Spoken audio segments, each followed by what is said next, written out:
अस्सलाम वालेकुम guys, this is Mahesha. Welcome to my YouTube channel. अगर आप इस सब्जेक्ट के सब लेक्चर सुनना चाहते हैं तो प्लेलिस्ट का लिंक डिस्क्रिप्शन में मेंशन है। Today we are analysing lesson number 26 data presentation. Data को प्रेजेंट कैसे किया जाता है। Table and graphs pictorial presentation होते हैं डाटा का। ने simplify and clarify the research data को सिंप्लीफाई करते हैं टेबल एंड ग्राफ्स। ठीक है, tabular and graphic representation of data में take a number of forms. ठीक है, नंबर ऑफ फॉर्म्स भी मतलब ये ले सकते हैं। टेबलर और ग्राफिक रिप्रेजेंटेशन जो होती है डाटा की, वो नंबर ऑफ फॉर्म्स भी ले सकते हैं, ranging from computer printouts to elaborate pictographs. ठीक है, the purpose of each table और graph is to facilitate the summarisation and communication of the meaning of the data. इन डाटा को समराइज करना होता है टेबल और ग्राफ का पर्पस जो होता है। Although there are a number of standardized forms for presenting data in table or graph, the creative researcher can increase the effectiveness of particular presentation. ठीक है, स्टैंडर्डाइज फॉर्म में डाटा होता है, प्रेजेंट किया जाता है। रिसर्चर्स जो हैं वो इंक्रीज कर देते हैं इफेक्टिवनेस पर्टिकुलर प्रेजेंटेशन की, किससे? स्टैंडर्डाइज फॉर्म ऑफ डाटा की। ठीक है, bar charts, pie charts, curve diagram, pictograms, ये सब क्या है, ये फॉर्म्स बताएंगे ग्राफ की। The proliferation of computer technology in business and university has greatly facilitated tabulation and statistical analysis. ठीक है, कंप्यूटर टेक्नोलॉजी जो बढ़ती जा रही है बिजनेस और यूनिवर्सिटीज़ में, वो क्या प्रोवाइड कर रहे हैं? टेबुलेशन और statistical analysis. Commercial package eliminate the need to write a new program every time you want to tabulate and analyze data with a computer. जितने भी कमर्शियल पैकेजेस हैं वो इस चीज़ को रोकते हैं कि न्यू प्रोग्राम्स बार बार बनाया जाए। ठीक है, वो कैसे? क्योंकि कंप्यूटर जो आजकल है वो डाटा को सेव रखते हैं, जिसकी वजह से हम न्यू प्रोग्राम ना बनाएं तो अच्छी बात है। ठीक हो गया।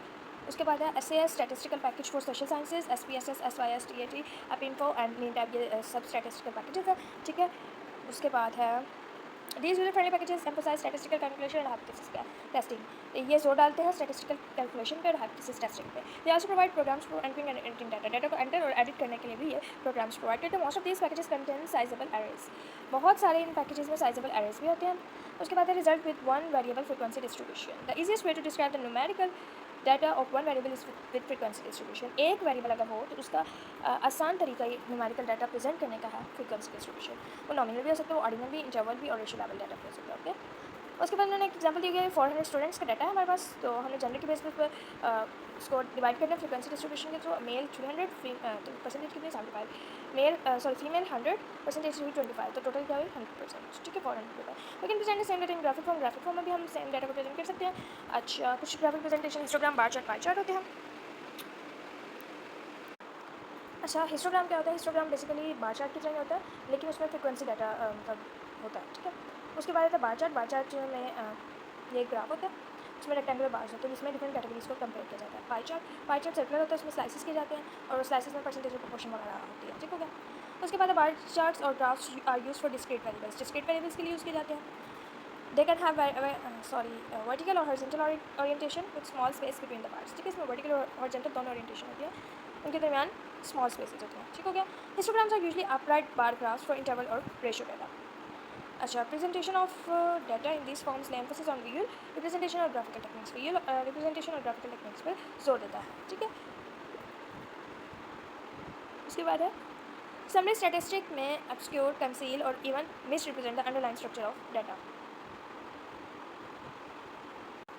समरी स्टैटिक्स जो होती है वो उनके बारे में बताता है जो डाटा छुपा हुआ होता है। ठीक है, ऑब्स्क्योर का मतलब छुपा हुआ, कंसील का मतलब भी छुपा हुआ, और मिस रिप्रेजेंटिंग जो नहीं दिखाया गया। ठीक होगा। Therefore the suggested data analysis should begin with visual inspection. ठीक है, डाटा एनालिसिस हम विजुअल इंस्पेक्शन के थ्रू भी कर सकते हैं, यानी हम अपनी नज़र से भी कर सकते हैं देख के। The presented data has to be interpreted. जो डाटा प्रेजेंट किया गया है उसकी जाँच पड़ताल ज़रूरी है। The purpose of interpretation is to explain the meaning of data. Data इस interpretation के through डाटा का मीनिंग पता चलता है, so that we can make inferences and formulate conclusions. ठीक है, इस तरह हम conclusions भी निकाल सकते हैं. Interpretation refer to making inferences pertinent to the meaning and implications of the research, investigation, drawing conclusions. ठीक होगा. उसके बाद है स्टैटिक्स का मतलब क्या है? Set of corrected number. ठीक हो गया. अच्छा जी, उसके बाद है सोशल रिसर्चर्स यूज बहुत type of statistics. Social researchers दोनों टाइप के स्टैटिक्स यूज़ करते हैं। Ways to manipulate and summarise number that represent data from research. ठीक है, हम दूसरे स्टैटिक्स की टाइप पर फोकस करेंगे जो है ways to manipulate and summarise number that represent data from research project. Research project से डाटा लिया जाएगा, वो डाटा क्या होगा, वो समराइज किया जाएगा। उसके बाद है descriptive statics, describe numerical data. Descriptive statics जो होता है न्यूमेरिकल डाटा को डिस्क्राइब करता है।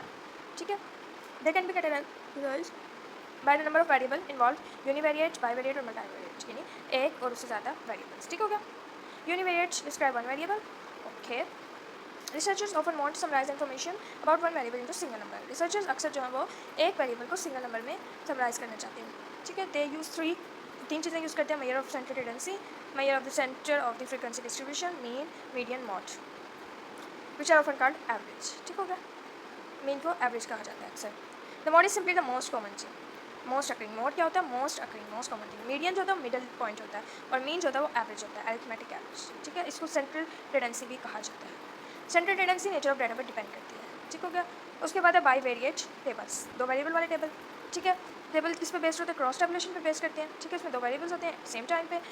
अ contingency table is form by cross tabulating the two or more variables, एक से दो वेरिएबल्स की क्रॉस टेबुलेटिंग होती है, ठीक है।